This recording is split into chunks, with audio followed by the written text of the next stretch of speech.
My husband called his lying ex-family now at my dad's retirement party, so my judge father gave her a public lesson in what real family looks like. My name is Emily, and at 33 I thought I had mastered the art of keeping my composure in difficult situations. But when my husband casually mentioned over dinner that he'd invited his ex-girlfriend to my father's retirement gala, the same woman who nearly destroyed an innocent man's career with lies I had personally exposed, I realized some battles require more than just staying calm. What started as a celebration honoring decades of judicial integrity became something far more revealing. The moment my father looked directly at her from that podium and said those careful, deliberate words, I knew everything was about to change. The knife was halfway through the heirloom tomato when Ryan said it. "Oh, by the way, I invited Natalie to your dad's gala." My hand froze. The blade hovered above the cutting board, a bead of juice trembling on the edge. I didn't look up. I couldn't. If I did, he'd see the flash of something I wasn't ready to name yet. "That's thoughtful," I managed, my voice surprisingly even. Inside, my pulse hammered against my ribs like a prisoner testing the bars. Natalie. Natalie Hart. The name alone was a grenade with a pin half pulled. Ryan's ex-girlfriend from before we married. The woman who'd smiled to my face at office mixers while quietly spreading rumors that I'd slept my way into the HR compliance role. The same woman who nearly destroyed an innocent man's career with a harassment claim so fabricated it would have been laughable if it hadn't been so vicious. Ryan sipped his wine, swirling the glass like he was auditioning for a Vineyard commercial. "She's family now. We're all adults." He said it with that particular brand of condescension he'd perfected over the last year. The tone that made me feel like I was overreacting to perfectly reasonable things. "She works with my company's PR team." "How long has she been working with you?" The question stuck in my throat. My father's retirement gala was in 2 weeks. A formal affair honoring Judge Robert Anderson's 3 decades on the bench. A man who'd built his legacy on integrity and the careful weighing of evidence. It was supposed to be a celebration of everything solid and true in my life, not a reunion tour for my husband's questionable past. "If you trust me, you'll get it," Ryan added, his eyes on his phone now, thumbs scrolling with practiced indifference.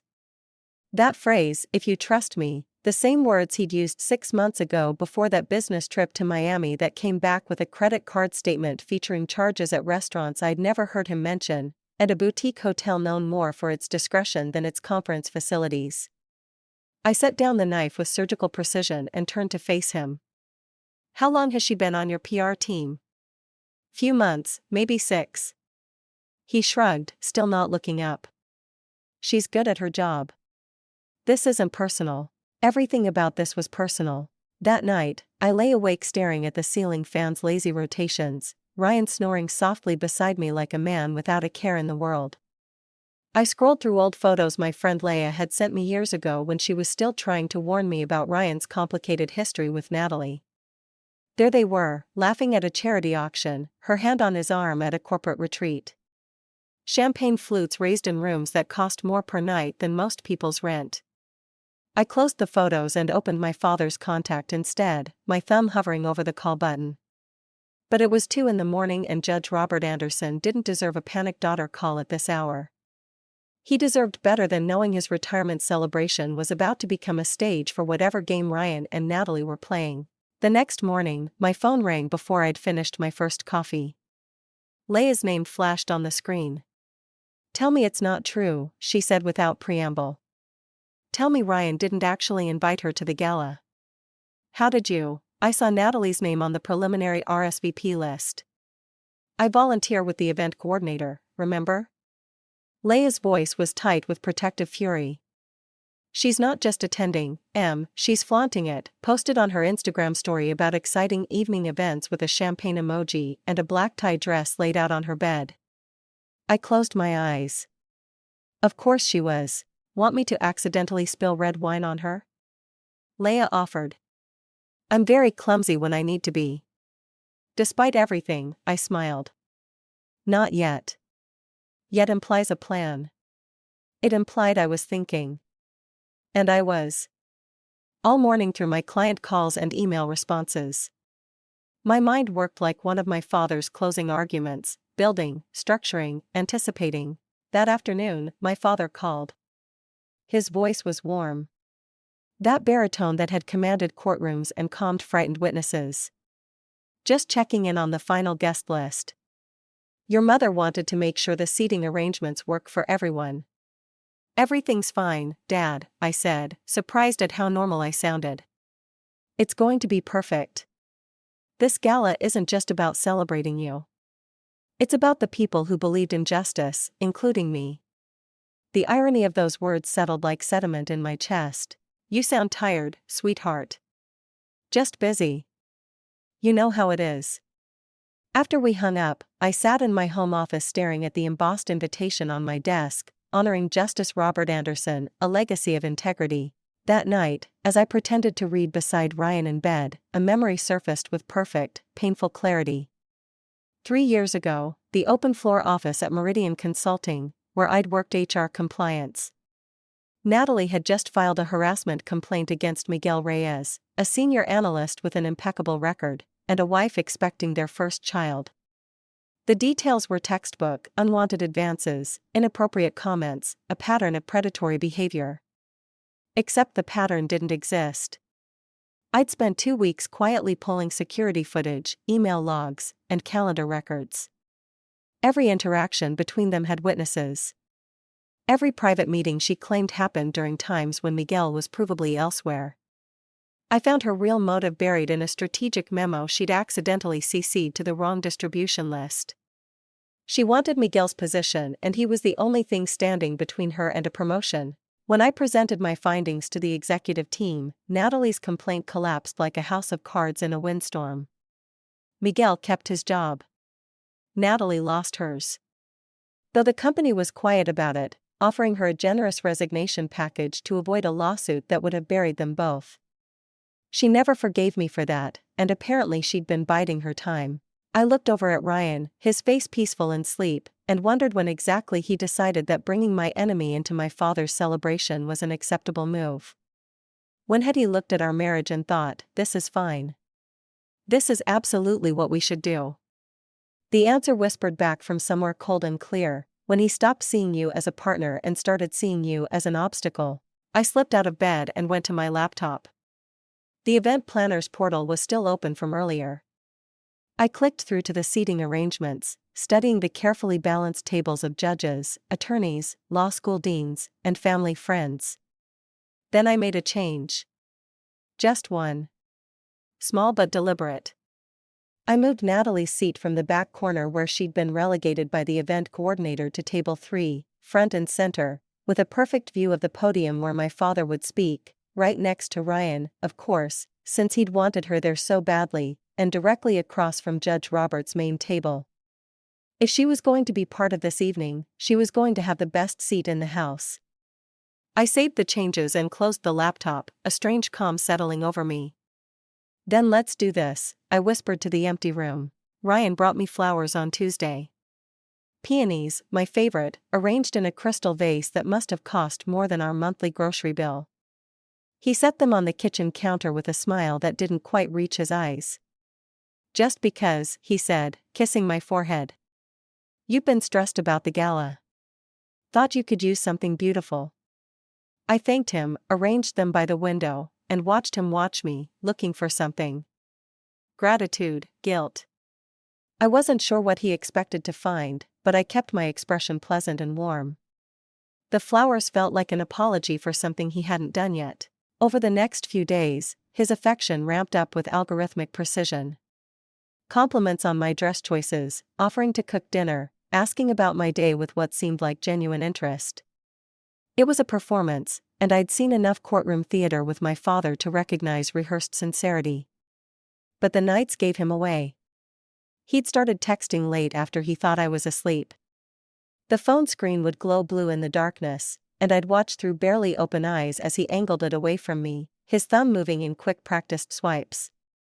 Once I'd gotten up for water and he'd locked the screen so fast I heard the click from across the room. Just work stuff, he'd said with an easy laugh. PR crisis with a client. You know how it is. I knew exactly how it was. On Thursday, I met my brother Daniel for coffee at the place near the courthouse where he practically lived between cases. He had our father's sharp eyes and our mother's gift for reading silences. "You look like you're planning something," he said, stirring sugar into his espresso. "That's your evidence-gathering face." He invited her. I didn't need to specify who. Daniel's spoon stopped mid-stir. "To Dad's gala?" "Said she's family now. That we're all adults." My brother leaned back, studying me with the same analytical gaze he used on hostile witnesses. Then he smiled, slow and dangerous. "Then let her come. But let's make sure she remembers where she is."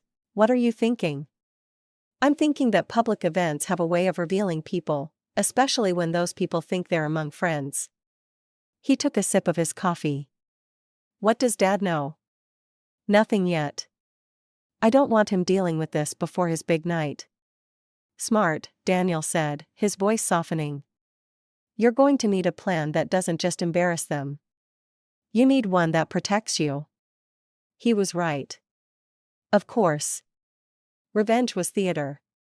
Protection was strategy. That afternoon, I took control of the seating arrangements with surgical focus. The event planner, a lovely woman named Margaret who'd coordinated my parents' anniversary party, was happy to let me fine-tune the details. "I just want to make sure there's professional balance," I explained, moving names around the digital floor plan. "Natalie Hart is with Ryan's company's PR team, so it makes sense to have them near the VIP table, don't you think? Direct sight line to the podium." "Of course, dear, whatever you think is best." What was best was visibility, accountability, a stage with nowhere to hide. Friday brought an unexpected discovery. Leia called during my lunch break, her voice electric with fury. "I did some digging," she said. "Natalie's PR firm landed Ryan's company as a major client 4 months ago. Right after their last quarterly review where the board was asking questions about marketing ROI. My hand tightened around my phone. "What are you saying?" "I'm saying she's not there for your dad's celebration. She's there for him. This whole thing, the invitation, the front row seat Ryan wants her to have, it's not about being adults or moving past old drama. It's about her showing everyone that she's back in his orbit and you're just there." The coffee in my stomach turned to acid. That evening, I drove to my father's house, the colonial where I'd grown up, where the smell of old books and furniture polish still meant safety. He was in his study, surrounded by case files and commendations, a lifetime of careful decisions preserved in leather and paper. He looked up when I knocked, and his face softened. "Amelia, what a nice surprise." I sat in the worn chair across from his desk, the same one where I'd done homework while he worked on briefs. "Big week coming up." "It is." He removed his reading glasses, studying me. "You seem troubled." "Just thinking about integrity. About what happens when people pretend to be something they're not." My father was quiet for a long moment, then said something I would never forget. "You don't bring poison to a dinner table unless you're ready to serve the antidote." I met his eyes. He knew. Maybe not the details, but he knew something was coming. "I learned from the best," I said quietly. That night, I was going through my email when I saw it. A forwarded message in my junk folder. One of those accidental reply-all disasters. From Natalie's work email to a colleague named Jennifer. "Ryan's wife still plays the perfect doll. Wait till she sees how family really treats each other. This gala is going to be delicious. He already promised me the lake house next month for the campaign photo shoot." I read it 3 times. Then I forwarded it to a secure folder filed under evidence. The lake house. The one Ryan told me was being rented out to cover costs. The one he said we couldn't use this summer because of booking conflicts.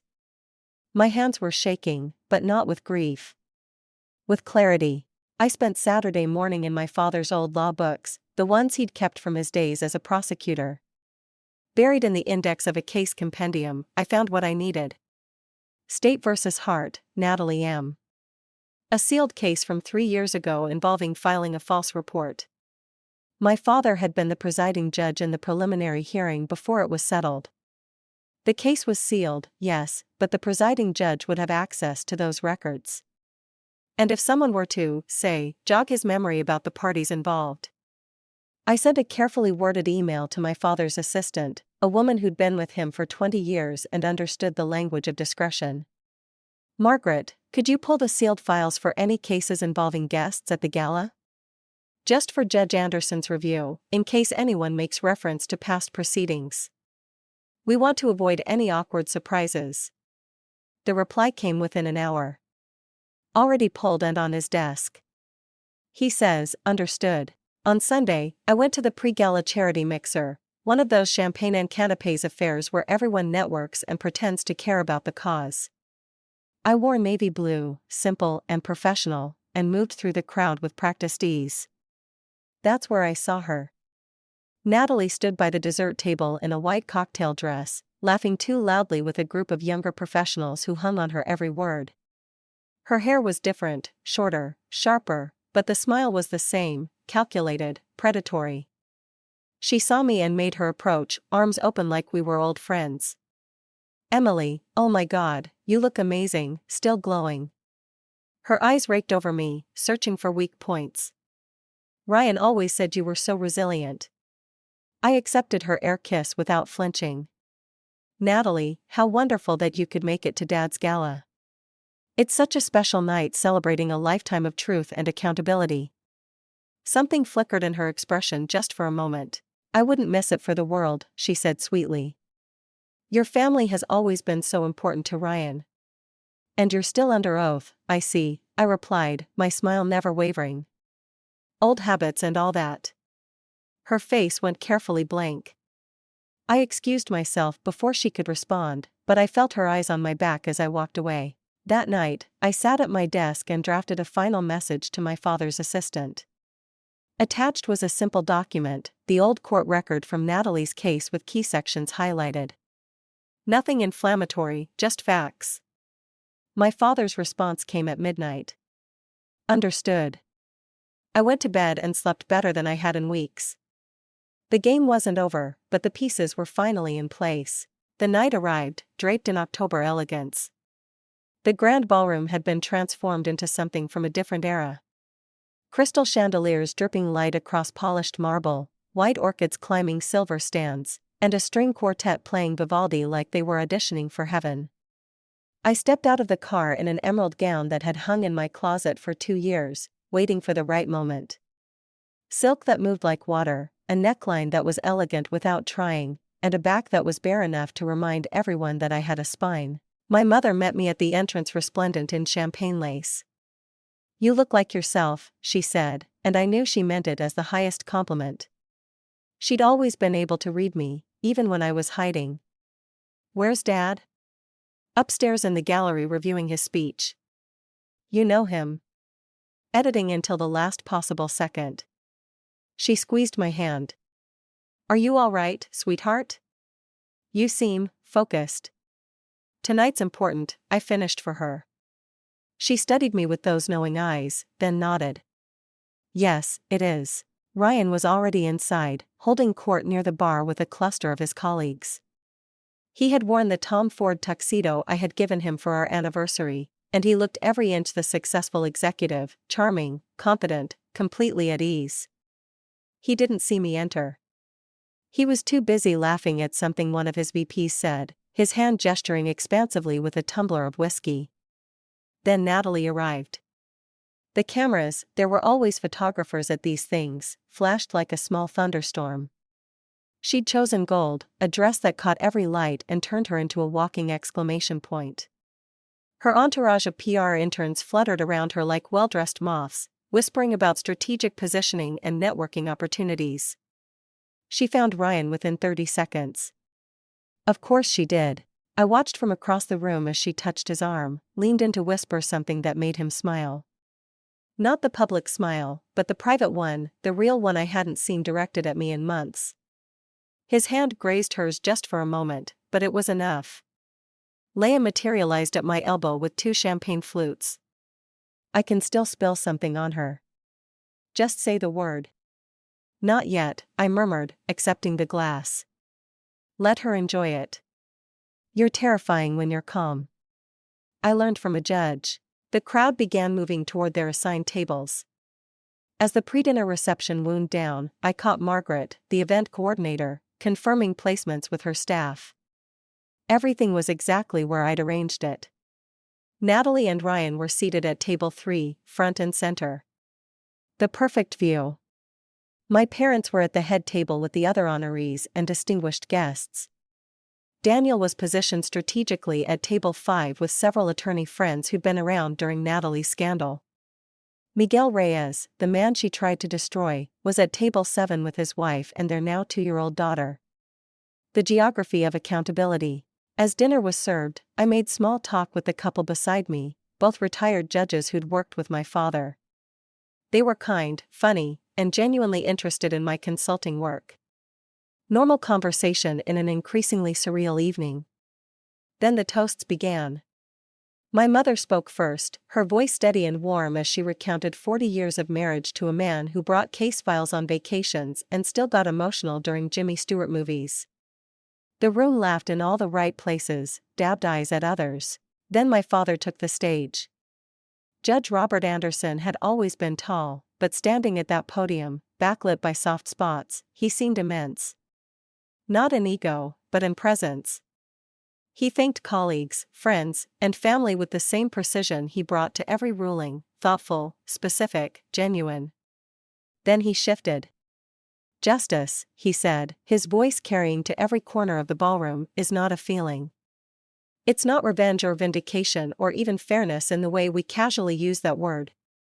Justice is truth with consequences. It's what happens when we stop pretending that charm can substitute for character. The room went very still. I saw Natalie shift in her seat. Ryan's hand found his water glass. Throughout my career, my father continued, I've seen people try to rewrite their stories, and that's fine. Redemption is real and second chances matter, but redemption requires truth first. It requires acknowledging what was broken before you can claim to have fixed it. Someone coughed. A fork clinked against china. So tonight, as I close this chapter, I want to thank the people who told the truth even when it cost them. Who stood in the gap between expedience and integrity, who understood that some things, reputation, trust, innocence once shattered, require more than an apology to repair. His eyes swept the room and landed for just a moment on table 3. To truth, he said, raising his glass. And to those who defend it. To truth, the room echoed. All except 2 people. The string quartet resumed as dinner continued, but the atmosphere had shifted. Whispers moved through the tables like weather fronts, old acquaintances exchanging glances and murmured questions. Isn't that the woman who, I heard from behind me? I thought she was, didn't Judge Anderson handle? I sipped my champagne and said nothing, redirecting conversation whenever it drifted too close to overt gossip.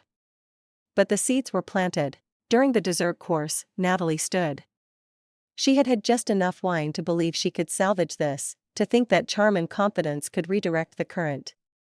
She walked to the edge of the stage where my father was speaking with the event host and waited for a break in conversation. Cameras turned toward her. She'd always known how to find a lens. Judge Anderson, she said, her voice pitched to Carrie, warm and deferential. I just wanted to personally thank you for your incredible dedication to fairness and justice. It's an honor to be here tonight. The room watched. My father regarded her for a long moment, and I saw him make a choice. Not the judge deciding a verdict, but the father protecting his daughter. I appreciate that, he said evenly, his voice kind but clear, especially coming from someone I once had to investigate.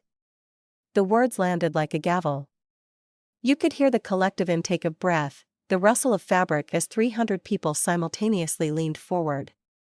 Natalie's smile froze, her PR training struggling to compute this deviation from script. That was a misunderstanding, Your Honor. A long time ago.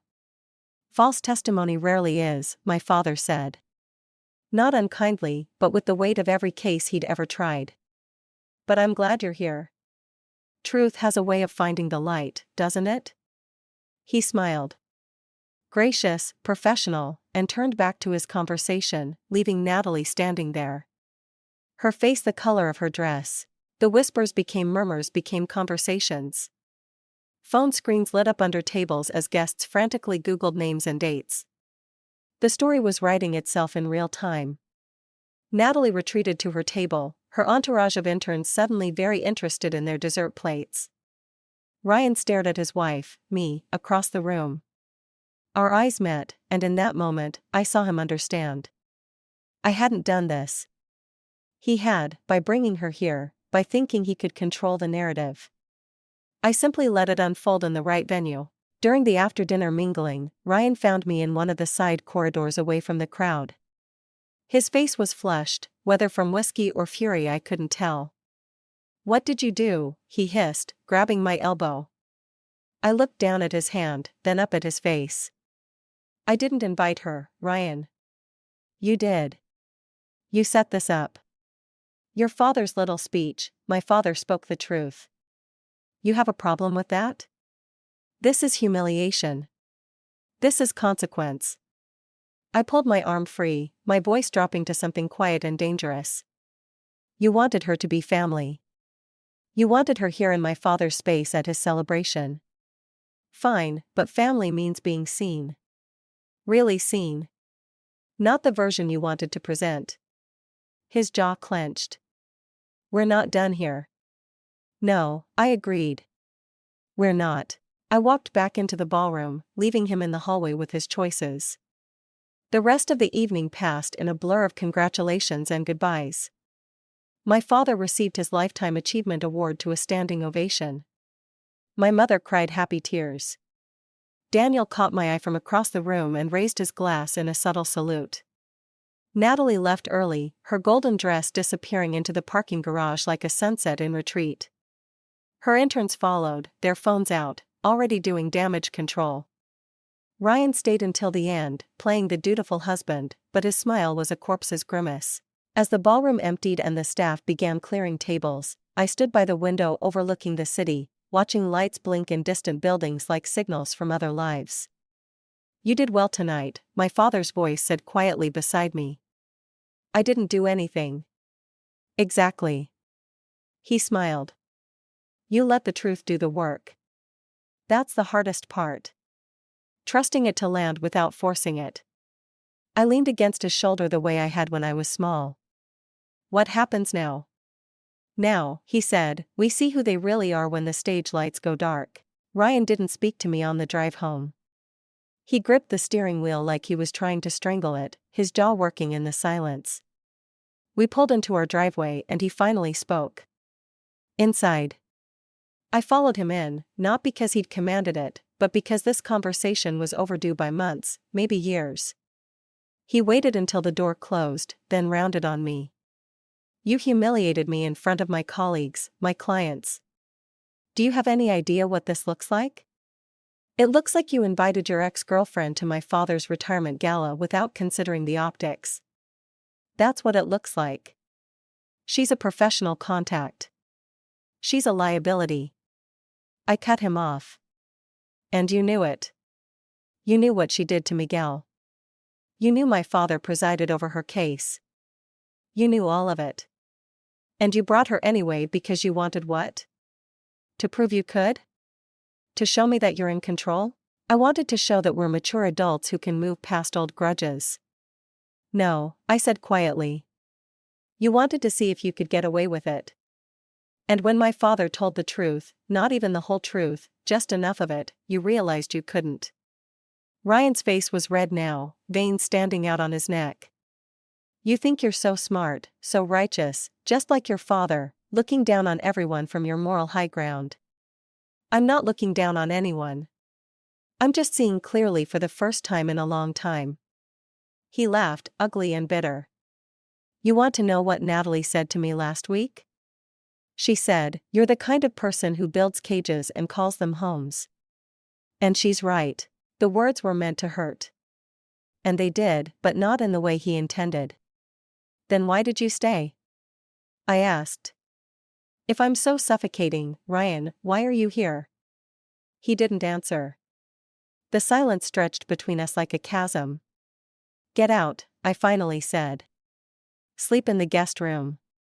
I can't look at you right now. He started to argue, saw my face, and left. I heard his footsteps on the stairs, the slam of the guest room door. I stood alone in our living room. My living room, I realized, because nothing about this place felt like ours anymore, and let myself cry. Not for him. For the years I'd spent trying to make this work. For the woman I'd been when I thought love was enough to bridge the gap between who someone was and who you needed them to be. Then I wiped my face, made tea, and opened my laptop. By dawn, the internet had done what the internet does best. Turned a moment into a movement. A freelance reporter named Ari Chen, who'd been covering the gala for a local culture magazine, had captured the exchange between Natalie and my father. The clip was barely 30 seconds, but it had been shared across 3 platforms under the hashtag #Galagate. The comments were a mix of curiosity, judgment, and amateur detective work. Who is this woman and what did she do? Judge Anderson doesn't make accusations lightly. Someone dig into this. Found it. Natalie Hart. False harassment claim 2022. Case sealed, but there are references in court databases. Wait, isn't she with that tech CEO Ryan something? His wife is the judge's daughter. OMG. By Monday morning, Ryan's phone was ringing off the hook. I heard him in the guest room, his voice rising and falling in heated conversation. When he emerged for coffee, his face was haggard. The board wants to meet, he said, not looking at me. They saw the videos. Someone sent them a dossier on Natalie's history. I said nothing, but I knew exactly who'd sent that dossier. Leia had texted me at 3 a.m., delivered. Consider it a gift. This is going to blow over, Ryan said more to himself than to me. It's social media drama. It'll be gone by next week. But it wasn't drama. It was documentation. Because what the board discovered, what someone had carefully, methodically compiled, was that Ryan's company had hired Natalie's PR firm 4 months ago without disclosing their prior relationship. That payments to her firm had increased significantly in the weeks leading up to the gala, that she'd been given contracts that several more qualified firms had bid on. The optics weren't just bad. They were indefensible. My phone rang. Daniel. The deposition is scheduled, he said without preamble. Miguel suing for damages related to the original false claim. We're compelling Natalie's testimony and Ryan may be called as a witness regarding business relationships with her. How fast did this happen? Miguel's been waiting 3 years for the right moment. Your father's speech gave him the opening. Sometimes justice is just timing. That afternoon, I met Leia for lunch at a cafe far enough from our usual spots that we wouldn't run into anyone we knew. How are you holding up? She asked, pushing a latte toward me. I don't know yet. I'm in that weird space between grief and relief. That's called clarity. Leia stirred her coffee, then looked up at me with fierce affection. You know this gets uglier before it gets better, right? Ryan's not going to take this lying down. I know. And Natalie, she's a cornered animal now. She'll lash out. As if summoned by prophecy, my phone buzzed. A text from an unknown number. You're not built for this game. You're soft. Stand down or I unspool every rumor I've ever heard about your family. I showed it to Leia. She whistled low. Wow. She really thinks threats work on a judge's daughter. I typed back, I don't play rumor, only records. Then I forwarded the entire exchange to Daniel. His response came immediately. Thank you. This is exhibit quality stupidity. That evening, Ryan came home late, smelling of scotch and desperation. He found me in the home office working on client proposals like it was a normal Monday. We need to fix this, he said, leaning against the door frame. I know I screwed up, but we can manage this. Therapy, counseling, whatever you want. Just help me. I looked at him, really looked at him, and tried to find the man I'd married. The one who'd proposed on a beach in Oregon, who'd cried at our wedding, who'd once stayed up all night with me when my college roommate died. He was in there somewhere. But he was buried under so many layers of ego and entitlement that I wasn't sure he could find his way back out. Ryan, I said slowly, you didn't just screw up. You made choices, lots of them, over months, and each choice took you further from me and closer to whatever this is. So that's it. You're just done? I'm just clear. I closed my laptop. You brought someone who tried to destroy an innocent man into my father's celebration. You funded her firm while hiding your history. You called her family to my face and thought I'd just accept it. Those weren't mistakes. They were decisions. And what about your decisions? His voice turned sharp. Humiliating me publicly, sicking your father on her. You think you're innocent in this? I think the truth came out at an event celebrating truth. If that feels like an attack, maybe examine what you're defending. He stared at me and I watched something die in his eyes. Not love. That had been dying for a while, but hope. Maybe. The belief that he could talk his way out of this. We're done, he said. Yes, I agreed. We are. He left the room. I heard him on the phone minutes later, presumably with Natalie or his lawyer. Probably both. I sat in the gathering darkness and felt the weight of the ending settle over me. Not crushing, just present. My phone buzzed again. My father, you don't win by shouting. You win by letting the truth echo on its own. Then Daniel, set for Thursday. Natalie's deposition. You should come. I replied, I'll be there. The next morning, Natalie posted a video. I watched it while drinking coffee in a kitchen that suddenly felt too big, too empty, too much like a museum of a life I didn't recognize anymore. She'd chosen her setting carefully. Soft lighting, a tasteful bookshelf in the background, a beige sweater that said, trustworthy, professional. Her makeup was perfect, her voice measured and warm. I want to address what happened at the gala this weekend, she began, her eyes glistening with what might have been tears or might have been excellent eye drops. 3 years ago, I made a mistake. I was young, ambitious, and I handled a workplace situation poorly. I've spent every day since then trying to learn, grow, and make amends. She paused for effect, dabbing at her eye. What happened at Judge Anderson's celebration was painful, but I understand it. Sometimes our past follows us, even when we've done the work to change. I'm committed to continuing that journey, and I hope that one day forgiveness will be possible. The comment section was already a battlefield. She seems genuine. People deserve second chances. Handled poorly? She tried to ruin a man's life. Why was she even invited if this was such an issue? Then someone with the username @TruthSeeker posted a split screen. Natalie's tearful apology next to the footage of my father saying, false testimony rarely is. The juxtaposition was devastating. Within an hour, it had 10,000 shares. The internet, it turned out, was very good at pattern recognition. Ryan's emergency board meeting happened on Tuesday. I knew because his lawyer called our house phone, something that only happened when cell phones were turned off for legal reasons.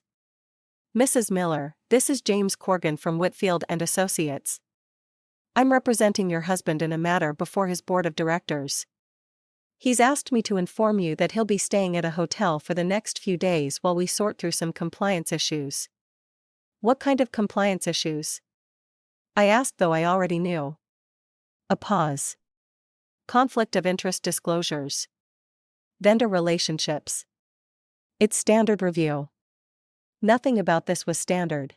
That afternoon, I received an email from Ari Chen, the reporter who'd filmed the gala exchange. Subject line, request for comment.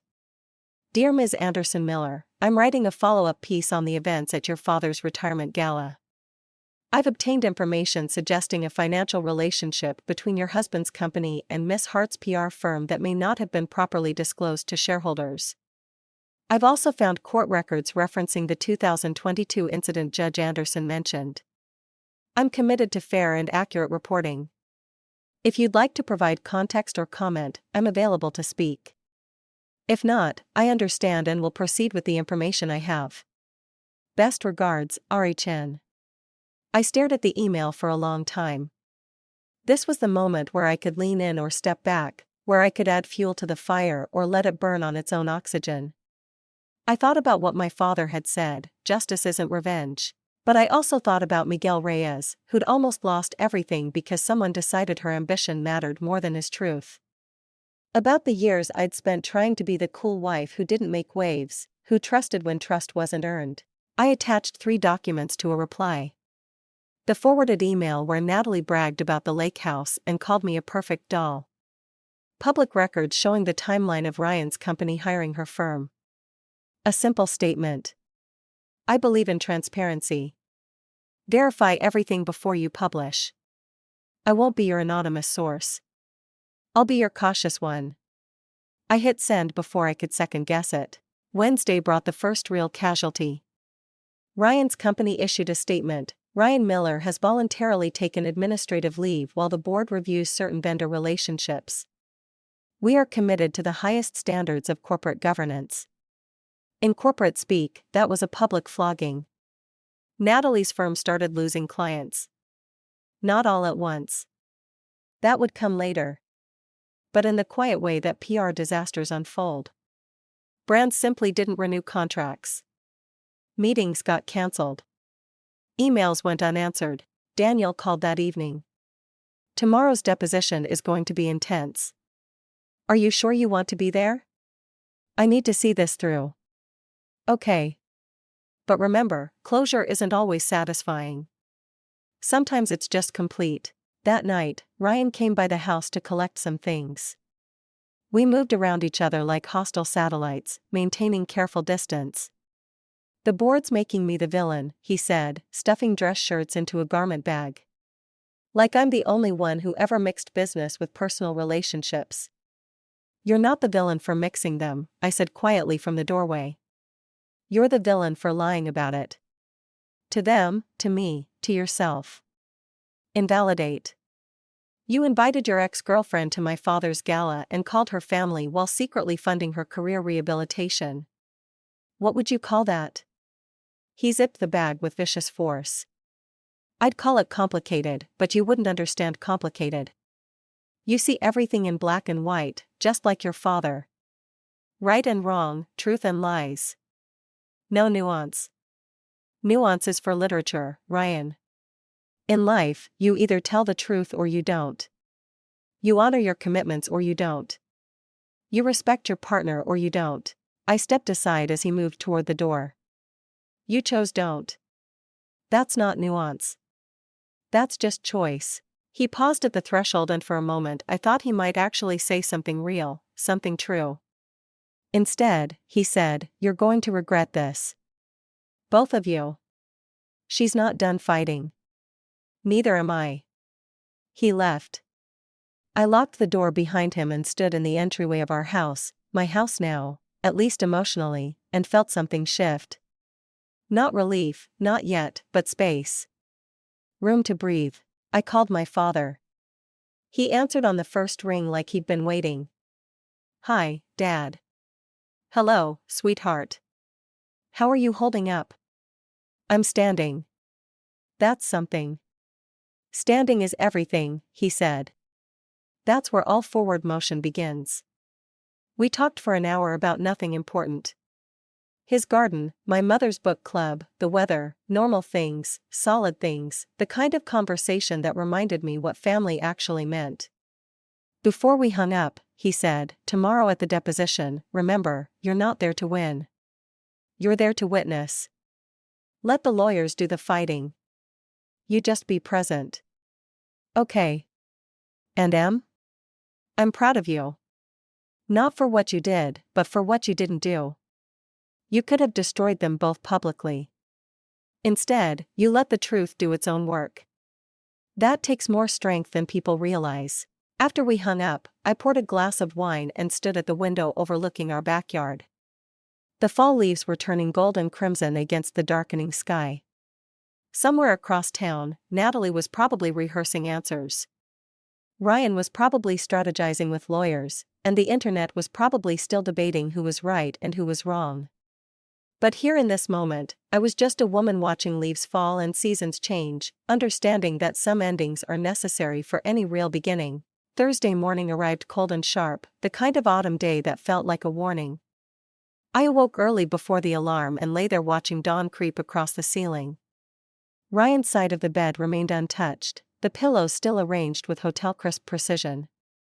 The house was too quiet without his presence, but it wasn't the painful quiet of loss.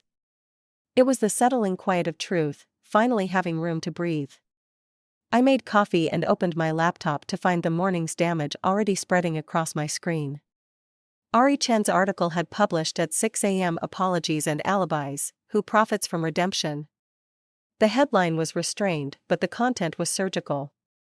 She'd verified everything. The timeline of Ryan's company hiring Natalie's firm. The sealed court case from 3 years ago.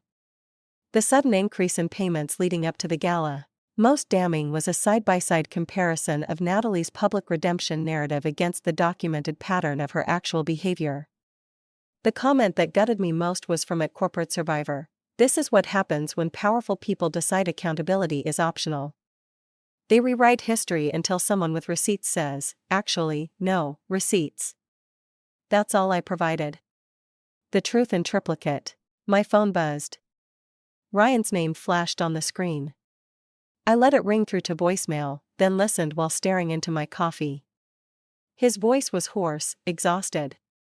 I woke up to headlines. Your friend, the reporter. She made me look like I'm running some kind of scheme. The board's calling an emergency session. My lawyers are. He stopped and I heard something break in his voice. I know you're angry. I get it. But did you have to burn everything down? We could have handled this privately. I deleted the message without responding. Privately. He wanted privacy for his public betrayals. He wanted silence while he and Natalie rewrote their stories. Consequences be damned. But privacy was for people who'd earned trust. He'd gambled that away months ago. At 9, I dressed in the navy suit Leia had suggested, the one I wore to depositions and difficult client meetings. Armor disguised as business casual. I pulled my hair back in a simple twist and kept my jewelry minimal. My grandmother's pearl earrings and my wedding ring. I still wore it, not out of hope, but out of habit. Removing it felt premature, like declaring victory in a war that wasn't finished. Daniel picked me up at 9:30, looking every inch the prosecutor our father had trained him to be. You ready for this? Does anyone get ready for watching their marriage dissected in legal proceedings? Fair point. He pulled into traffic, his jaw set. Miguel's attorney is excellent, focused, thorough. This isn't about revenge. It's about restoration. Remember that. We arrived at Daniel's firm, a glass tower in the financial district that caught the morning sun like a prism. The conference room was on the 23rd floor, all polished mahogany and floor-to-ceiling windows overlooking the city. Miguel was already there with his attorney, a sharp-eyed woman named Patricia Okonkwo, who had a reputation for dismantling corporate malfeasance with the precision of a watchmaker. Miguel looked older than I remembered. 3 years and a false accusation will do that. But his eyes were steady. Emily, he stood, extending his hand. I never properly thanked you for what you did. You don't owe me thanks for telling the truth. Maybe not, but I owe you for having the courage to find it when everyone else was ready to believe the easy story. Natalie arrived 15 minutes late, flanked by an attorney who looked built by the hour. Her hair was pulled back severely, her makeup subdued, her suit expensive and conservative. She dressed to telegraph seriousness, responsibility, rehabilitation. But I saw the tension in her shoulders, the way her eyes darted to assess the room before settling into calculated calm. She saw me and something flickered across her face. Surprise, maybe, or anger. She hadn't expected me to show up. Ms. Anderson Miller, her attorney said smoothly. I wasn't aware you'd be attending today's proceedings. I have a personal interest in matters of truth and accountability, I replied evenly, especially when they involve people who've targeted my family. Natalie's lawyer opened his mouth to object, but Patricia cut him off. Ms. Anderson Miller is here as an observer with the consent of my client. Shall we begin? The court reporter settled in, fingers poised over her machine. Daniel sat beside me, a quiet presence of support. And then it started. Patricia began with simple questions. Name, occupation, employment history. Natalie answered in the voice she'd used in her video. Measured, calm, slightly remorseful. Then Patricia shifted gears. Miss Hart, you filed a harassment complaint against Miguel Reyes in June 2022. Is that correct? Yes. Though, as I publicly stated, I handled that situation poorly. Please just answer yes or no. A pause. Yes. And in that complaint, you alleged a pattern of unwanted advances over a period of 3 months. Yes. Did you provide specific dates and times for these alleged incidents? I believe so. Patricia slid a document across the table. This is your original complaint. Please review the dates you listed. Natalie scanned it, her face carefully neutral. Now, Patricia continued, pulling out another document. These are security logs and calendar records from that period.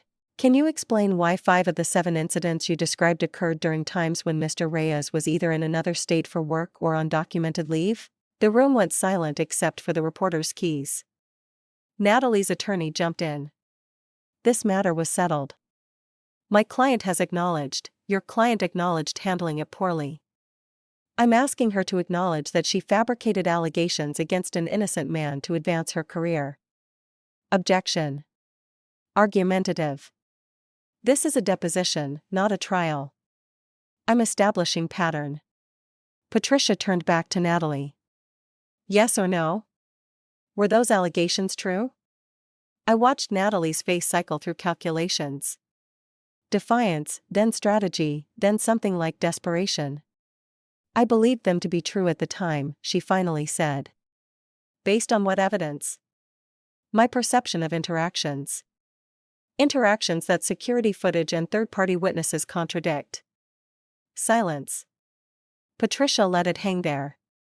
That silence like a noose made of truth. Then she shifted again. Let's discuss your current professional relationship with Tech Venture Corporation.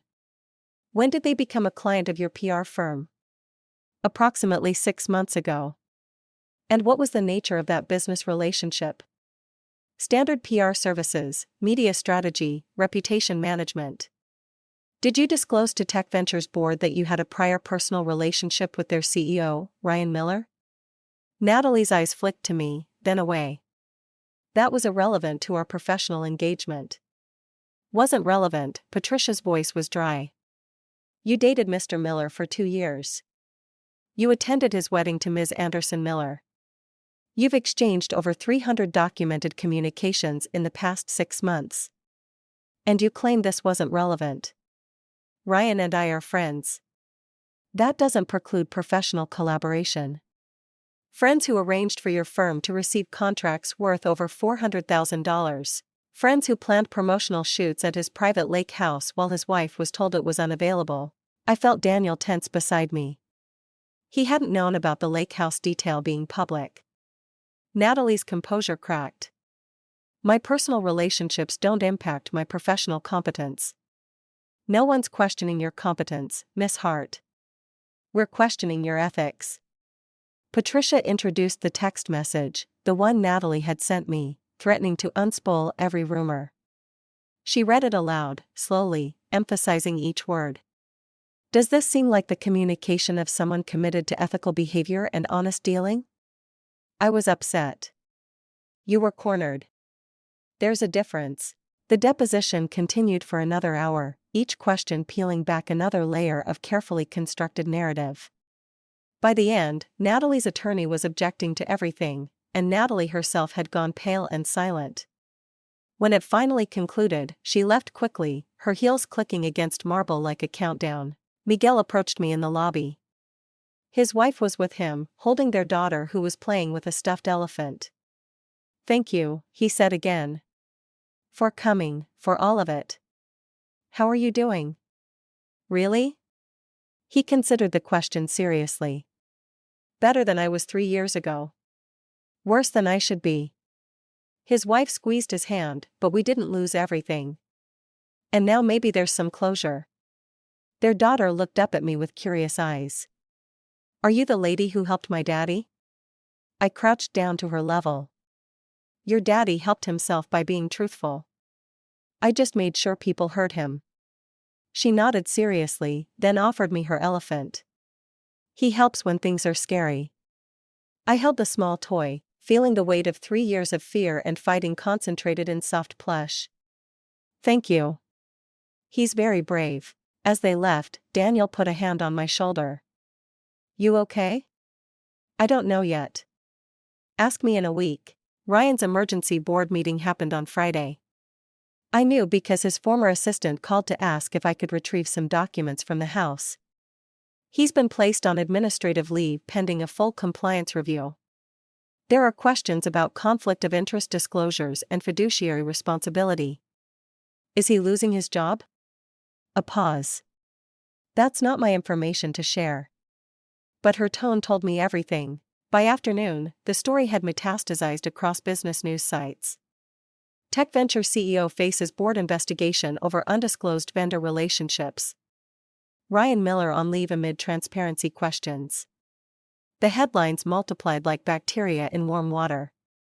Worse for Ryan, his own employees started talking. Someone leaked Slack screenshots to a tech gossip site. Conversations about the Natalie contract where junior staff complained about frozen raises while PR spending ballooned.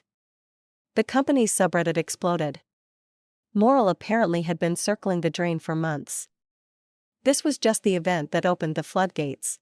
I read through the threads with a kind of horrified fascination. Ryan had always presented himself as the beloved leader, the CEO who knew everyone's names and brought bagels to Monday meetings. But these posts told a different story of favoritism, of strategic kindness that evaporated when you weren't useful, of promises made and quietly broken. Had I been married to a stranger, or had I just been too close to see the truth? Natalie, meanwhile, was hemorrhaging clients. 3 brands announced they were pursuing other partnerships. A tech startup canceled their entire spring campaign. By week's end, her firm had lost an estimated $1 million in contracts. She responded the only way she knew how. She went on the offensive. Her Instagram post appeared Saturday night, a long caption over a photo of her looking pensively out a window. I've been silent while others have controlled the narrative. But silence enables injustice. Yes, I made mistakes 3 years ago, but I've been targeted by a family with connections, resources, and a vendetta. When you challenge powerful people, they don't just push back, they destroy. This is what judicial privilege looks like. I stared at my phone, reading and rereading that phrase. She was actually claiming my father had weaponized his position against her, that I was part of some coordinated attack. The comment section became a war zone. She has a point about power dynamics. Are you kidding? She literally made up a harassment claim. Judge Anderson is retired. How is this judicial privilege? Classic Darvo. Deny, attack, reverse victim and offender. Within hours, someone had spliced her post together with footage from the deposition. Her inconsistent answers, her inability to explain the timeline discrepancies. The contrast between her victim narrative and the documented facts was devastating. RHN published a follow-up thread. When redemption becomes a revenue stream and accountability becomes targeting, we've lost the plot.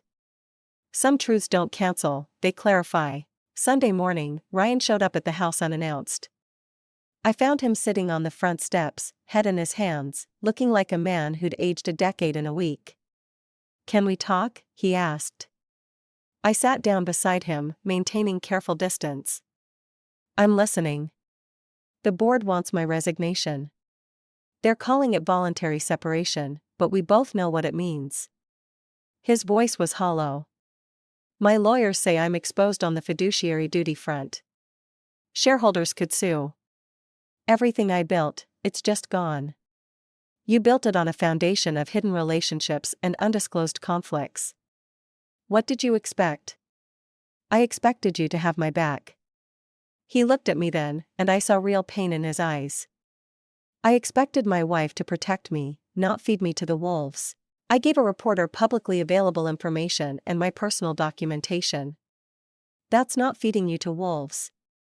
That's just refusing to help you hide. It's the same thing. No, Ryan, it's really not.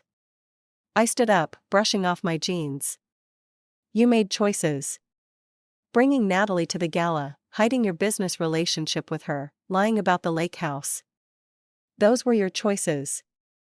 I just decided to stop making excuses for them. So, what now? You divorce me? Take everything? Make sure I'm completely destroyed? I looked down at him, this man I'd promised forever to, and felt something shift. Not hatred, but clarity. I don't want to destroy you. I just want the truth to stop being negotiable in our marriage. I pulled off my wedding ring, feeling the absence of its weight immediately. Daniel has drafted separation papers. Not divorce yet, just space. You can review them with your attorney. His face crumpled. Please.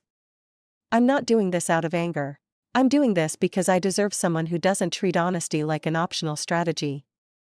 I set the ring on the step between us. Get help, Ryan. Real help.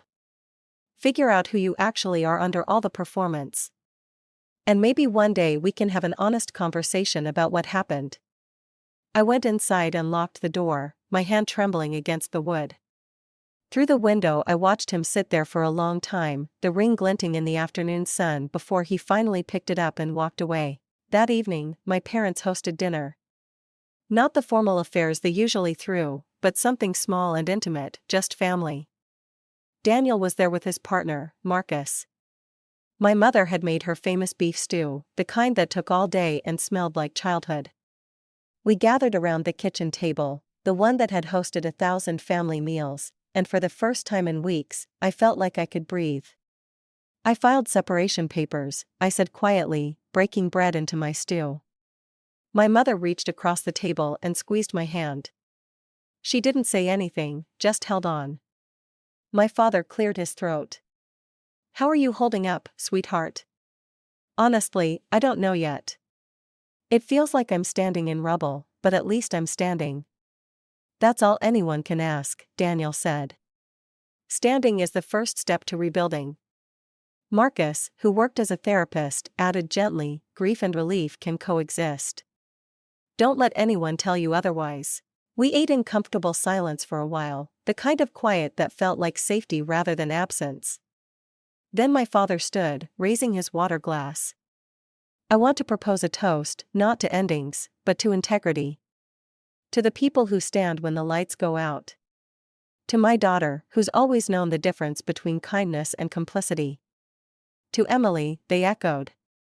I felt tears prick my eyes, not sad tears, but the kind that come from being truly seen. And to Miguel, I added, for standing in truth when it cost him everything. We drank to that. Later, as I helped my mother with dishes, she said quietly, your father and I never liked Ryan. I paused mid-wipe. Oh, he was charming, successful, said all the right things, but there was something performed about him, like he was always auditioning for the role of good husband rather than actually being one. Why didn't you say anything? Because you loved him and sometimes people need to discover things on their own. She dried a plate slowly. But we're relieved. Truly relieved that you're free of him. That night, I drove to the lake house, the one Ryan had claimed was unavailable, the one Natalie had used for her photo shoot. I had the keys. I'd always had the keys. He just told me not to use them. I stood on the deck in the dark, listening to water lap against the dock. This place had been our dream once. Weekends away from the city. Morning coffee on the porch. Summers learning to paddleboard. But dreams built on lies don't hold. They dissolve at the first real pressure. I spoke to the darkness. I release what loved control more than me. The words hung in the cold air, then dispersed like breath. I locked up and left the keys on the kitchen counter. Walking away from that particular illusion, the divorce moved forward with surprising efficiency. Ryan, facing his own legal battles, didn't contest much. I kept the house, my business, and my dignity. He kept his unraveling company and whatever relationship he had with Natalie, though rumor had it that was crumbling too. 3 months after the gala, RHN published her final piece in the series After the Apology, What We Owe Survivors and Ourselves. It featured an interview with Miguel about starting a nonprofit focused on workplace justice and supporting people who'd been falsely accused.